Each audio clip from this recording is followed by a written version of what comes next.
Good morning. Yesterday was a really great day to kick off the conference. I want to welcome you all. We're getting ready to start our day. A couple of exciting things. There is a silent auction that's going on throughout the day and over the course of the conference. The only thing is you would have to be responsible for taking those items home with you once the conference is over. Just an update on the agenda. It looks at like 10 a.m. to 8 p.m. The Solution Hub is open, and that's in the Dolby Ballroom. 11 a.m. to 11:30, Tech Trek. And then we'll have a coffee break at 11:30 to 12:15. And then lunch will be served buffet style, 1:15 to 3 p.m. Again, the conference is recorded, so you can review the sessions at your convenience. Our first topic for today is IP Primer with Leigh Whitcomb. Hand of applause. So the kind of an early morning session here. I think everyone's probably still getting their coffee and waking up. So Maya, who's the director of education, asked Willem and myself if we could put together an IP primer just to remind people about IP, kind of give a little baseline. Then I find out Willem says, well, I'm not coming to the conference. So it's like, okay, I got to do this myself. But he actually helped put all the slides together too. So he's great out there, Willem. Okay. There we go. So what are we going to cover today? We're going to cover a little bit of why you might want to switch to IP, look at sort of moving from custom technology to off the shelf, where the economics are, so what capabilities it gives you, some future stuff. We'll take a quick look at what's the difference between IP and SDI. Then we'll sort of do a dive into IP, giving just some very basic foundation stuff. How does 2110 fit into this? And then we'll spend a couple minutes talking about control security and some other sort of aspects that way. Okay. So why do we want to move from SDI to IP? A bunch of reasons here. So let's look at what does our production people expect. So they want more flexibility. So they want to be able to sort of embrace new format, where we move to UHD and 8K. We have HDR. So there's all kinds of different formats. They want that flexibility to deal with that. And they want to be able to sort of scale up. So we have things like the Olympics, and you need a whole bunch of extra channels, or you've got the World Cup, you need some extra channels. But then once you're done, you want to get rid of them. So you want sort of, if you have SDI, when you add a new signal, it's a lot of cabling and effort. Where in IP, you want to be able to do something much more easily, scale up and scale down. And a lot of things like our SDI routers are often full. So how do you get extra capacity? So we look at the kind of economics here. So the broadcast market is somewhere around $44 billion, but the general IT market is like 240 times larger. So they have a sort of production scale that we don't have in the broadcast industry. So we want to be able to leverage the huge buying and the huge amount of effort that goes into the general IT market with our market. Because our market, I mean, even though 44 billion is a big number, it's relatively small compared to that IT market. And the pace that they're sort of coming out with new stuff is driven by that market. So we want to sort of leverage that. So where does IP help us? Well, it buys flexibility. So it's easy if you want to spin up a new channel, spin up a new camera. It's easier. So it gives us sort of better scalability and easier to sort of share or move our signals around. And something a lot of us sort of think about is how we're going to control this, what's our reliability, and then security now sort of creeps in more and more into our systems. So how does IP differ from SDI? Well, we're used to having SDI, serial digital interface, is how we digitally move all our signals around. So this is typically uncompressed video, and we're doing this over coax or possibly fiber. In the broadcast industry, we've used this very heavily for years and years and years, so it's very comfortable for us. It's used in all our live productions, post-productions, sort of any kind of video productions. We're all using that same SDI signal. Some nice things about it, we have low latency, which is good for live events, and we have high quality, so it all works well. As we move to IP, instead of going from our SDI, which are sort of continuous flow signals, we're moving to IP packet-based signals. So it's more like a data network.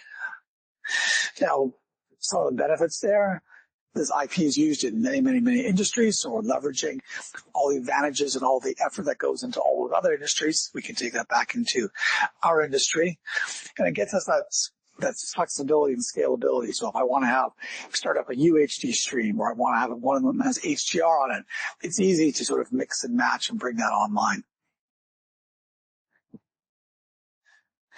One place where they're sort of similar but different again. So in SDI, if I'm using embedded audio, I have one signal that has both my video essence and my audio essence all bundled together. But if I do want to have separate audio, I could break it out into AES, and so I can have both bundled audio or independent audio. As I move to IP, I have that same flexibility in a way. If I use simply ST 2022-6, it's kind of like the embedded audio case. So it's a signal that has both the audio, the video, and the metadata, the closed caption stuff, all bundled into one signal. Or if I use 2110, I have all my essences in separate flows. So it's kind of like if I have where I had AES back in the SDI days, I can use 2110 and I have a separate essence flows for video, for audio, and for my metadata. As we move to routing, we start to see some more differences again. So in SDI, my transmitters, like my cameras and stuff, and my receiving devices, my monitors and stuff, they don't really know anything about the routing. They send their signal into the SDI router. They get their signal from the SDI router. That's all they know. So all the routing is confined to the router itself, and it doesn't affect the media nodes. The media node is just what we call all the different endpoints, whether it's the cameras, the multi-viewers, the frame syncs, and so on. As I move to IP, switching is a little bit different. There's a few subtle differences in it. So if I'm using something called IGMP, basically my end device, my monitor, is going to request a signal. So it's going to put kind of a pull signal to say, please send me this stream. And then the IP router is going to route that signal to it. So here my end device has to get involved in that routing decision or control. I could be using something that's software-defined network, SDN. And what it's going to do is it's going to tell the router, please route this signal from this port to this port. But I still need to tell my end device, here's the IP address I want you to receive. So unlike in an SDI case, again, now both my router and my endpoint are involved in routing. And then sort of the third variant you can do is use SDN and do NAT, or network address translation, in the router. Then the end device still receives the same IP stream, and so you don't have to actually change the IP receiver.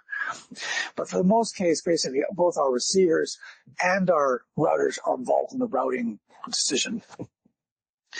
The one thing about IP routing is it's much slower to do the switch. So in an SDI router, you've got, during the vertical blanking interval, during the VBI, we can basically switch from one signal to another. It takes a couple lines for everything to stabilize. Again, it's sort of in the VBI, which is sort of in the hidden, unseen section. So you can switch very, very accurately and very quickly from one stream to another.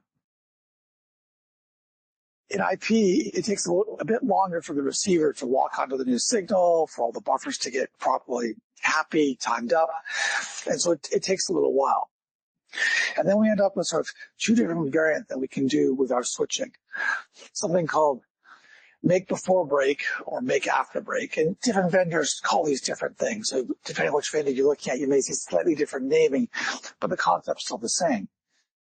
So for instance here, if I have a 10 gig interface and I've got three 1080p signals, which are approximately 3 gigs each, those three 3 gig signals more or less fill up that 10 gig interface. Now the question is, I want to switch one of those to a new signal. Well, in the case of SDI, you just very quickly switch one from another. That was not a problem. In IP, we have two things to consider. One of them is I can stop that signal, switch to the new one, and then reacquire that new one. But during that switching time, you've got no signal. So your end device can either go freeze frame or go to black. And so that's an example of make before break. So make after break.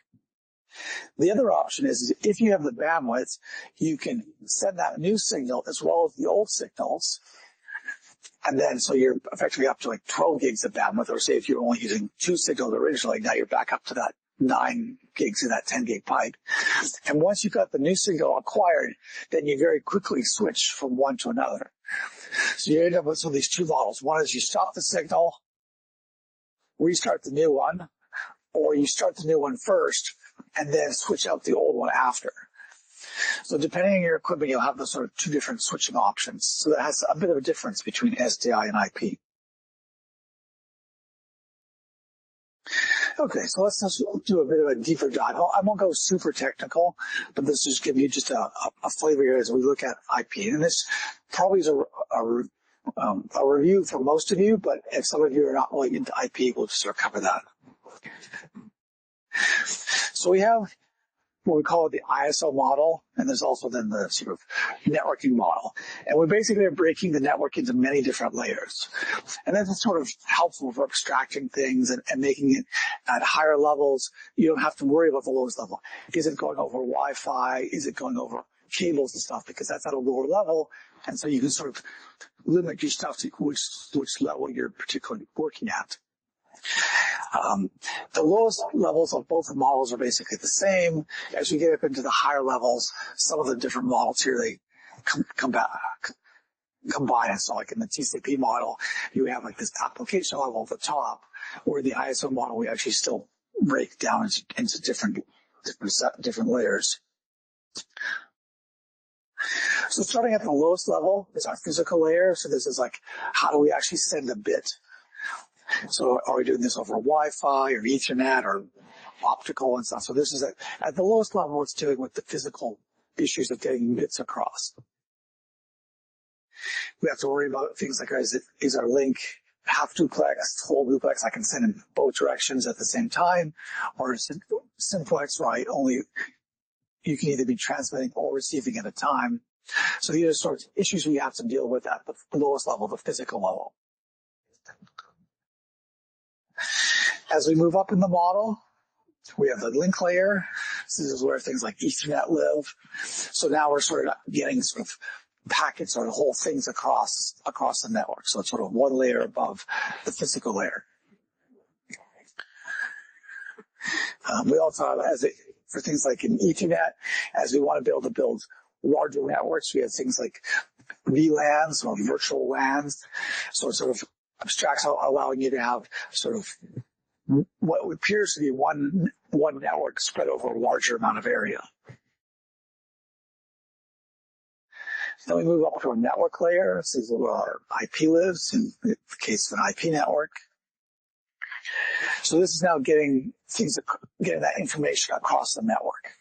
So if you're dealing with at this network layer, you're not that level that you're working with doesn't have to deal with the physical. That's at that lower level. And then we move up to, say, our transport layer. So this is where we start to get things like TCP/IP. So you have connection-oriented connections, which are TCP, so this gives you reliable. So if a packet doesn't make it, it goes through a process of retransmission and asking for it. Or what we often use is UDP, which is connectionless, which is a much sort of leaner thing, and it's better for sort of real-time applications. At this higher level protocol, we're dealing with things like error control. So how do I deal with lost or damaged packets? Segmentation, flow control. So if my links are getting congested, I want to tell the layer to say slow down for a while. Sort of application addressing. Okay, then we get up to the application layer. So this is now, again, built on top of those lower levels. This is where we get into our FTPs and HTTPs and that level. So another way to sort of look at this is, so we start with our application message. So I want to send a message from one application to another. So it creates the packet. And the beauty of having these different layers is that each layer now adds its own headers and occasionally footers to the packet. So as we move from our application layer, so then we're going to do something over UDP. So this is going to be a video packet. So we're going to add a UDP header to our packet. So that's going to give it a port number. So a UDP port number. Then we're going to hand that off to the next lower level, IP. And so we're going to add an IP header. So it's going to be your 239.1.1.1 IP address. So we're adding that to our packet. So we've got our packet, which we're then wrapping that at the UDP layer, and then we're wrapping that at the IP layer, and then we're going to hand it off to the Ethernet layer, and it's going to add an Ethernet header, and it actually has a footer too at the end. And so if you look at your packet, it just sort of slowly keeps getting larger and larger, but allows each layer to be very clean. So our APIs between each of the layers can be very clean, and we can sort of substitute out, am I sending this packet over wireless, or am I sending this packet over hardwire? At that higher level, we don't have to care about that. That's a lower level has to deal with it. So it makes that nice separation.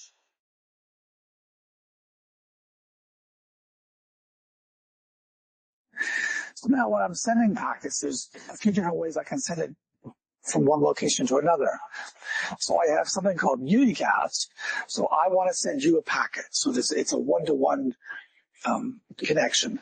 And that's sort of the base level that everything has to work at. You need to be able to get your unicast working in your network. I might want to send a packet to everyone on the network. So this is maybe some administrative stuff or networking stuff. So I have some certain kinds of packets that are called broadcast packets. And so in the addressing, there'll be a special bit set to tell when you're sending this packet.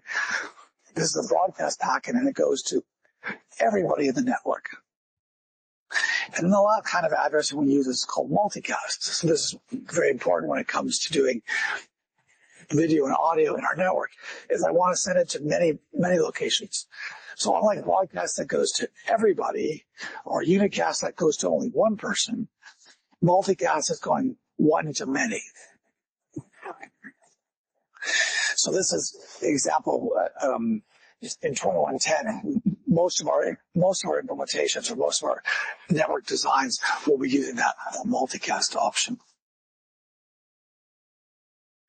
So looking at the networking components, so we get our layer one, which is at our physical layer. So it's dealing with things like hubs, repeaters. It's dealing sort of at a collision level domain. So if I'm doing something like wireless, I have to be worried about multiple people transmitting at the same time. And we don't use a lot of we buy a lot of hubs anymore. Used to many years ago. As we move up the model, we've got layer two. So this is where we get into layer two switches and Ethernet. So we've got our broadcast domains. We have our MAC addresses, our media access control. So every device has a unique address. The network knows I want to send it to this particular device.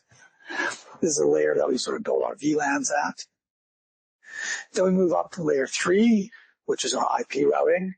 So that's using that next stack in the layer to do the routing. One thing to watch out for is you could have, depending on how you've configured your switch, it could be operating, say, at layer 2 or layer 3. Where this can get a little bit interesting is, unfortunately, with multicast, the way multicast addresses get mapped to Ethernet addresses is you have a 32-bit multicast address that gets mapped into a 24-bit address and Ethernet. And so you get a bunch of aliasing. So you can have two addresses that are different, that look different at the IP layer, which map to the same IP address. And so we've seen this sort of early on in some deployments and workshops where if one switch was operating at layer 2 and one switch was operating at layer 3, they can behave quite differently because the aliasing where you have two IP addresses at layer 3 look different. And if they're routed at layer 3, they get to where they're supposed to be going. But if you switch is running in layer 2 mode, those two addresses which look different are actually the same address, and they end up going to the same device. So you just have to be cautious as you're configuring your network and your IP addresses, what layer is your system running at? Let's see. Okay. So then we move up in that stack to the next. On top of that UDP layer is we have something called real-time protocol, or RTP. And this is very important when we're using things like 2110. So 2110 is built upon RDP, which then runs on UDP and so on. So what RDP was sort of designed for video applications and streaming applications. So we're doing UDP, but there's no retransmissions. So if there's an error, it's not going to have to retransmit, which is bad in terms of having to deal with errors, but it keeps the latency low, because if you have a system like TCP, which is great, if I'm sending a file and one of my packets gets dropped, then it'll automatically retransmit that packet, which is great, makes the higher level simpler. But on the other hand, how long is it going to take to talk to the end device to say, please give me that packet back? And so it adds a lot of latency. So for real-time stuff, we just can't deal with that for many things. So we're using the RDP on UDP. So we do no retransmissions. We have to keep that in mind. And it supports both unicast and multicast in terms of our addressing. One thing that RDP allows for or can occur in the network is you can get your packets. We have to deal with lost packets, and the network can also reorder packets, because you may have a situation where there's a failure in the network and it reroutes packets, and you'll end up with packets coming in different orders. So RDP includes things like a sequence number. So if you see a sequence number is missing, you know the packet's missing. And it also allows you to see if I may receive on the network packets 132, then I know this is packet 132, and I have to put it back in the right order so that my video looks normal. So in your receiver, you have to be able to reorder things to be able to put it 1, 2, 3.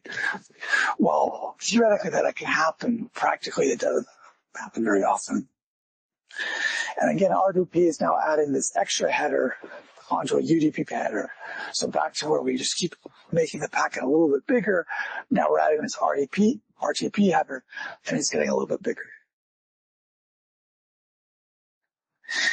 So how does 2110 fit into this? So it's built on top of RDP. What our transmitter is going to do is going to take our video essence. It's going to break it down into RTP packets, and then it's going to hand it off to the network as an RTP packet. It goes across our network magically, comes to our receiver. Our receiver is going to have this series of RDP packets. It's then going to assemble them back into our video frames. In the case of 2110, we break our audio and video and metadata into separate streams. So they're each independent flows on the network. So it's going to take the video picture, it's going to make those into video packets, put them on RTP. It's going to take our audio essence. It's going to break those into separate RTP packets. It's going to take our metadata, our closed captioning, and so on, and make those into a third set. And then the receiver puts it all back together.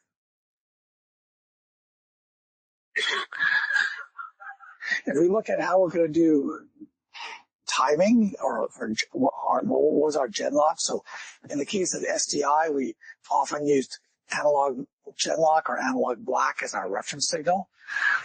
As we switch to networking, we're going to be using precision time protocol, or PTP, or more precisely, IEEE 1588.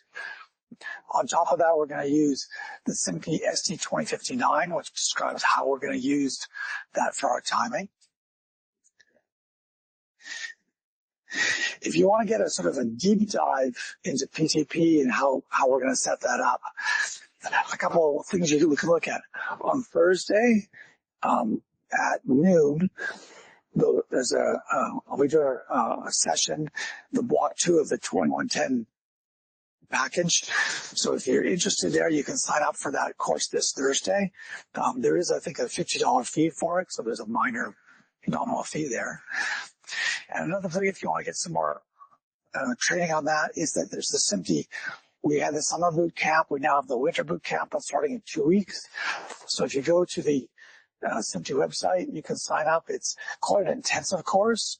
So it's about 20 hours of pre-recorded videos, as well as we have 25 hours instructor-led. So it's an instructor-led course. So it's about 45 hours of commitment. So it's a very intensive course, but it will cover 2110 in detail.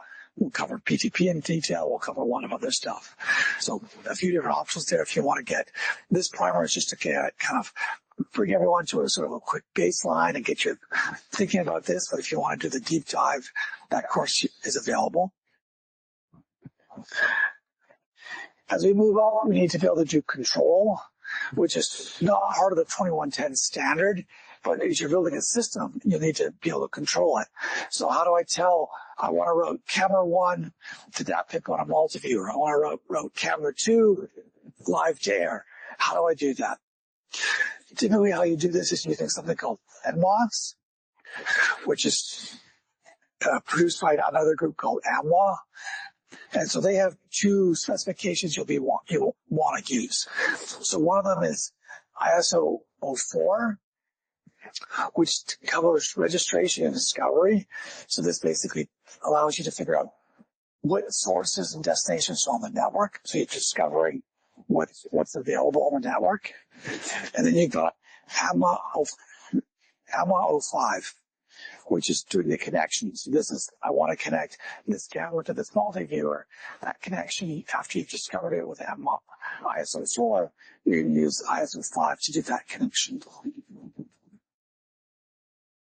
As we're moving into more network-based stuff, security is becoming more important.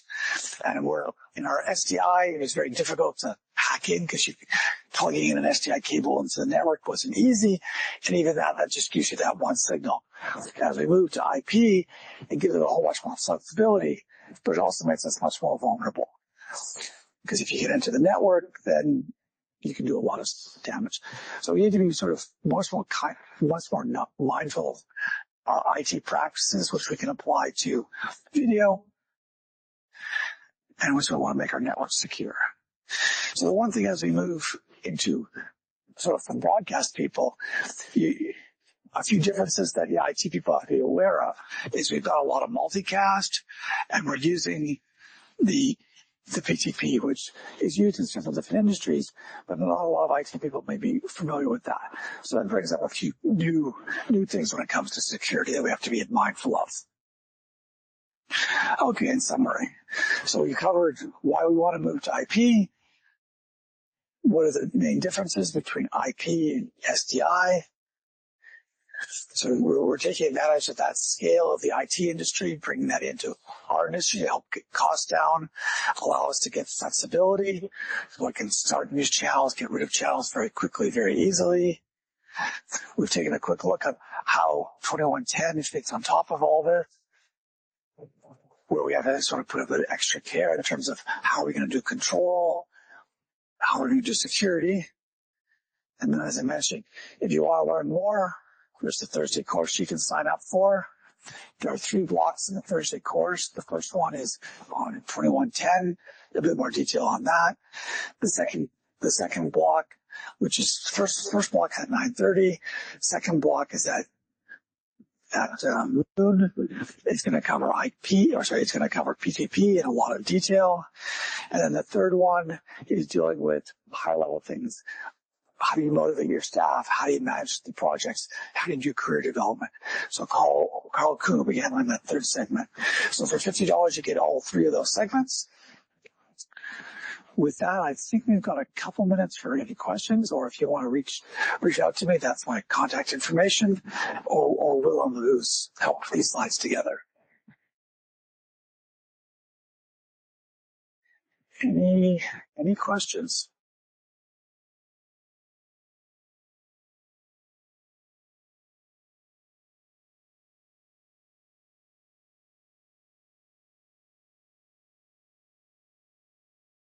Can you talk about NMOS implementation by the various manufacturers? Yeah. Compatibility. I can't get into too much vendor-specific stuff, but I mean, there's several different registry servers that you can use, and a lot of the major players all support NMOS. So it's probably one of the weaker spots of the 2110 family, but it's available now. It works. Any more questions? Oh, we have a question at the back there. Thank you. I was going to ask, you talked about security using SC2110. I wanted to ask if latency also plays a part in it, and like how is that managed and all that? So you say security and latency. Well, you sort of touched upon security, so I was just wondering if latency is also something big to sort of keep in mind when using SC2110. Yeah, I mean, the one thing to think about as we move to IP, we still have the same functions. So if you needed a color correction, if you needed frame syncing and stuff, those logical functions that you did in STI, you still need an IP. They don't go away. How we get signals to go from the camera to the frame sync to the color corrector, that changes as you move to IP. But logically, we still have those same devices. Each device does add latency. And then you'll have to sort of decide, do you want to do it? And there were some good presentations yesterday about, do you want to just do it as quick as you can, or do you want to realign things to frame boundaries? So then you have to be much more cautious on latency. If every device is sort of realigning to a frame boundary, which has some niceties, but it also then adds latency to the whole system. And then separate to all that is that we have the whole security concern. And we have to be cognizant of both our management interfaces, how we control the devices and their security, as well as we do have to worry about on the essence flows, which are quite often on a separate network, the security concerns about that interface. We've got more interfaces that we have to secure. Although typically the ones on the essence are simpler, so not as much issues there. But definitely on the management side, we need to be very cautious of our security concerns. Another question. Leigh, can you comment on sort of the state of endpoints, which is sort of the pain point in trying to implement 2110 right now? And it's sort of this migration of devices to support that. So particularly like displays. Yeah, so the at this point, it's actually becoming relatively mature. We've had, earliest implementations were 5+ years ago. Definitely in the early days, we had incompatibility and not everyone supported everything. We've had several good programs like the JTM Tested program where we had, I can't remember, like 50 different vendors come together and we checked all the devices and we ran them through a different test plan. And so at this point, 2110 is actually becoming quite mature. Endpoints are becoming quite stable and support everything they should. So it's well, not to say that every device is perfect. We're actually we're past all that bleeding edge and we're into sort of a much more stable part of the maturity curve. I get a comment wherever I articulate this.